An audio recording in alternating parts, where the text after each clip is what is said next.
Hello, কি পরিস্থিতি সবার? বিদেশে বাঙালি জীবনের আরেকটি ছোট্ট মিনি ব্লগ নিয়ে চলে এসেছি। আমেরিকাতে এখন সময়টা সকাল 6:30।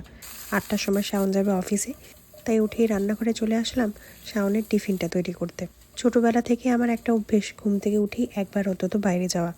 তবে শীতকালে তো এই দেশে এটা সম্ভব হয় না, তাই জন্য ঘরের ভেতর থেকেই পর্দাটা সরিয়ে একটু বাইরেটা দেখে নিই।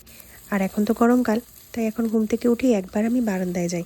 বারান্দায় গিয়েই যে চিত্রটা প্রত্যেক দিন দেখতে পাই তা হলো প্রচুর মানুষ এই ভোরবেলা উঠে হয় হাঁটাহাঁটি করছে, না হলে দৌড়াচ্ছে।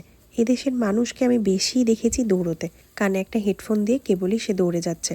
সকাল বিকেল দুপুর 3 বেলাতেই গরমকালটা হাঁটাহাঁটি বা লোককে দৌড়াদৌড়ি করতে দেখা যায়। আর এই হাঁটাহাঁটির বিষয়ে যেমন 16 বছরের বাচ্চা কম বয়সী ছেলেমেয়েদের দেখবে, তেমনই 70-80 বছর বয়সের বয়স্ক বা বয়স্কাদেরও দেখতে পাবে। শাওন অফিসে বেরিয়ে যাওয়াতে আমিও বেরোলাম একটু বাজারে। প্রথমে যাচ্ছি কস্কোতে কয়েকটা ঘরের গ্রসারি জিনিস কিনবো। এখানে